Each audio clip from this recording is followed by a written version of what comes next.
Rami is my new favorite Muslim apologist. Why, you might ask? Because he annoys me the most at this point in my life. So your fear of Muslims actually is irrational. If you're really going to look at the data to see who you should fear and who you should watch out for, the data supports the fact that you should be wary of atheists such as yourself and not of Muslims. Really? Okay, you need to inform the people because they still fear Muslims. They didn't got the memo. They didn't got the memo. Why that might be? Maybe because people are afraid more terrorists than historical figures in history. So, for example, Stalin is dead, Rami. It's like the other time you comfort little girls with the fallacy of presentism. And I made you a meme. Okay? Nothing to worry, little girl. It's the fallacy of presentism. So if a 52-year-old man rapes you, there is nothing to worry. Because Hamza Georges told me the fallacy of presentism. If you go on your phone and you say, "Hey Siri, what's the scariest word?" What do you think comes up? Hey Siri, what's the scariest word in the world? Okay, I found this on the web for what's the scariest word in the world. Check it out.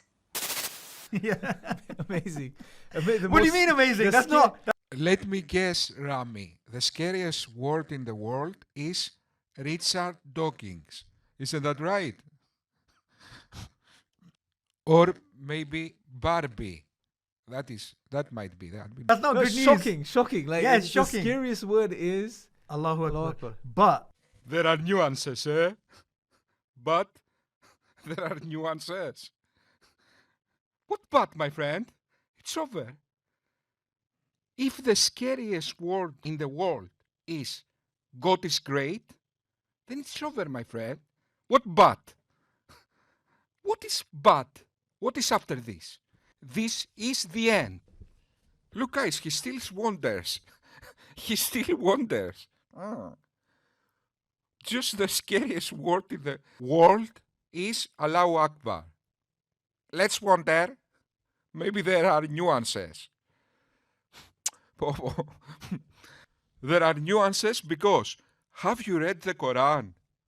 The funny thing, guys, is every time someone tells to a Muslim that Islam is violent or something like that, he replies, "Have you read the Quran?" The punishment of those who wage war against Allah and His Messenger and strive with might and main for mischief through the land is execution or crucifixion, or the cutting off of hands and feet from opposite sides, or exile from the land. That is their disgrace in this world, and a heavy punishment is theirs in the hereafter. Okay, so we see something in reality, but then we see the Quran totally contradicts reality. Totally.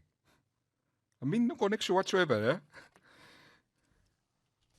For example, we see terrorism, and then we read the Quran that says, "Soon shall we cast terror into the hearts of the unbelievers." And how is that possible? Why all this disconnect? I mean, haven't you read the Quran?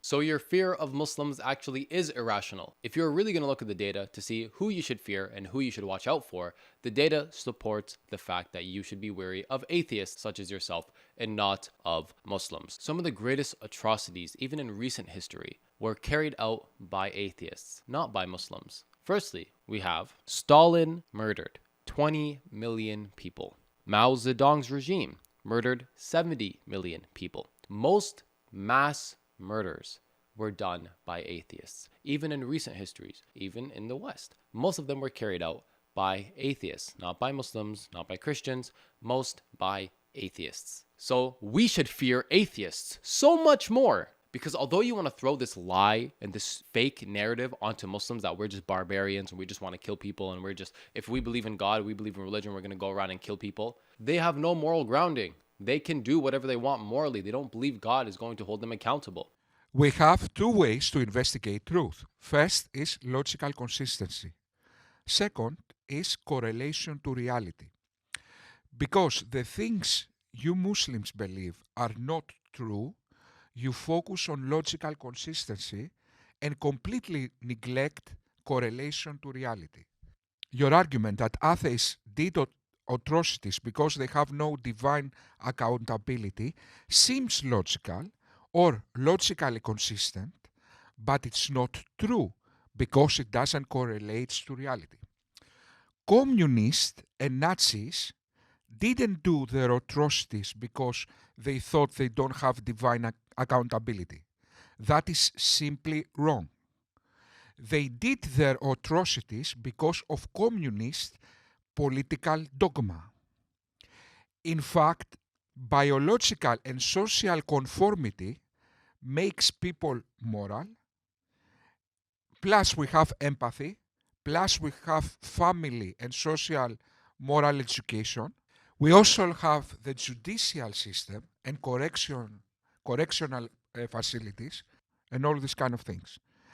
Therefore, I will argue there is not a single person in all human history who did atrocities because he believes he has no divine accountability. That is stupid. If that was the case, atheists, there are billion atheists in this world. Yet we don't see a spike in immorality. The complete opposite. Atheists are the most socially conformed people in this world. The more atheist is a society, the more civil it becomes. Take Norway. Take even China. Okay, China are the most socially conformed people in the world. 1 billion people. Do you see a spike of Chinese people going killing each other? No, you don't see that. In fact, the religious people and religious places tend to be the most violent. Okay, take Syria, Afghanistan, all these places, Pakistan. Okay, so it simply doesn't happen. So you are wrong, Ramy. Now, Islam, exactly because it was made by a specific tribe, by the first Arab empires to counter the Christendom, they care about earthly politics and geopolitics and this kind of stuff. Something that should have alarmed you that Islam was made by men. Why on earth God cares about petty human conflicts, fabrics, and whether you have facial hair? Why? Is it truly the God of 400 billion galaxies, an Arab tribal war leader that struggles to dominate the West? Is it truly, Ramy? Please think for a moment. Their own discretion, and clearly the discretion of the atheist fails them. So do you also have a rational fear of atheism or a rational fear of atheists? Or are you just simply an Islamophobe who wants to propagate a false and Islamophobic narrative against simple, normal, regular, average, law-abiding Muslims? Everyone should accept the truth of Islam, submit to God, and contribute to making the world a better place, a place that is legislated by and only by God. Islam is evil, atheism is good. Watch what happens when atheists don't do their research. Wouldn't that be absurd? Look, here we have an atheist bomber who is dying to please no God. I don't know if did you get a chance to read the Quran or look into Islam before coming to this debate? Not a lot, I confess. Okay, if you had, you probably would have changed some of the slides that you had there, because you had some generalizations that you shared there. Again, you shared some of your opinions in regards to what religious people do or have done, etc. Now, your book is full of such examples as well. You obviously predominantly attack the Christian tradition as to some of the bloodshed and the evils that have happened. But just for a second, if I move over here, just to share this with you. Now, I would agree with you. Obviously, now throughout history, religions have been, and there have been some pockets of Islam and Muslims too that have done some atrocious things, no doubt. I'm not denying this. But so have the anti-theists too. Right, those that deny God. Now, there's a very interesting book that I'd like to give you the reference of. It's called War and Peace in Islam. Definitely have a read. And what the author has done, he's sort of tallied from the year 0 to 2008 the number of death tolls which have resulted from different groups throughout history. And interestingly, Christianity is right up there, and Christianity is right up there with a figure of, let me see here. So it shares the largest with between 119.42 million and 236.66 million victims, right? Median of 178.04. Interestingly, the second group that's up there, any guesses? Well, probably atheist, but yes, and the anti-theist group. I would contest that description. Well, you can contest it with the author of this book. I'm sure he would like to hear from you. How many people that were killed in the name of different religions and ideologies and so on. There's a book, a study called Body Count, a quantitative review of political violence across world civilization. Oh, you got the book over there. And you got it here, and you can get this. This is the actual book. It's called War and Peace in Islam, the Uses and Abuses of Jihad, and it's edited by some very distinguished academics. And there is a chapter there, as you say, dedicated to this academic survey of mass killings in history, which you're now going to tell us about. First of all, let's see the distinguished academics who wrote this book. Is the nephew of the late King Hussein of Jordan, is chief advisor to the Prime Minister of Turkey. Oh, and some guy from Malaysia, in other words. Those are the scholars with the objective analysis. World War II, 52 million. It was done by Christian and Buddhist.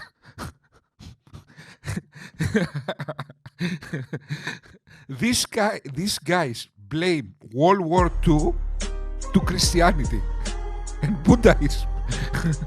These guys blame World War II to Buddha and Jesus Christ.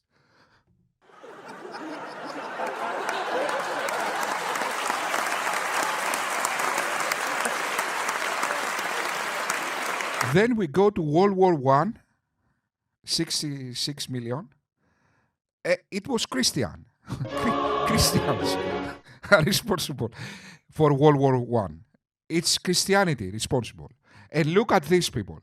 In the World War II, they also added Buddhist because of Japan. But now, in World War I, they don't add the Ottoman Empire. Why? Let me guess. Because the author is this guy. It is edited by some very distinguished academics. It's available. You can get it online, the PDF, for free actually. But the hard copy is actually very inexpensive. And there is a chapter there, as you say, dedicated to this academic survey of mass killings in history, which you're now going to tell us about. Calling these childish errors and propaganda academic survey is scandalous, Paul. Let me, because you still might not get it, let me describe those errors. When you say death toll and then Christian death toll, presenting as Christian death toll equals all people killed by Christians in history. Instead, the death toll, Christianity is responsible in history, is erroneous and misleading because it implies Christianity is somehow to blame for all the killings Christians did in history. This error, in quote marks, is most probably intentional because it's hard to believe many so-called academics made such a childish blunder. So that's obviously propaganda. That's intentional. Paul, let me make it more clear. Even you can understand. Okay? So, focus, Paul. If I am a Christian and my wife cheats on me and I kill her, this survey will claim that is Christianity to blame. Can you understand now the error? If a Christian in history killed his wife because she was cheating on him, this survey will say this is because of Christianity. Can you understand the error? What can I say? I hope you understand. Although, if the non-intellectual propagandist you cited were to do an honest academic survey, this is what they should have done. Let's go to the Iraq War of 2003. Your propaganda yellow pages says that this war was Christian. Of course, Christianity had nothing to do with this war. Did Islam had something to do with this war? Of course. This war was after the climate of 9/11. That's a fact. So Islam had something to do with this war. Bush had something to do with this war. Saddam Hussein had something to do with this war. Geopolitics had something to do with this war. Human greed, maybe, had something to do with this war. But Christianity, nothing to do with this war. So the only, in fact, ideology, in a sense of religion, was Islam. Yet, here you blame Christianity. Then, it says the 6-day war of 1967 was Christian. You mean the Jewish-Arab war? Let's see that, guys. Wait a moment. Yeah, okay. So the 6-day war, when Arabs attack Israel, it was Christians to blame. What the hell is wrong with you? Christians. So when Arabs attack Israel, it was Christians to blame. Okay. And then you say the first Iraq war, when Iraq attacked Iran, and Iran asked the help of USA, that was anti-theist to blame. Are you mentally retarded?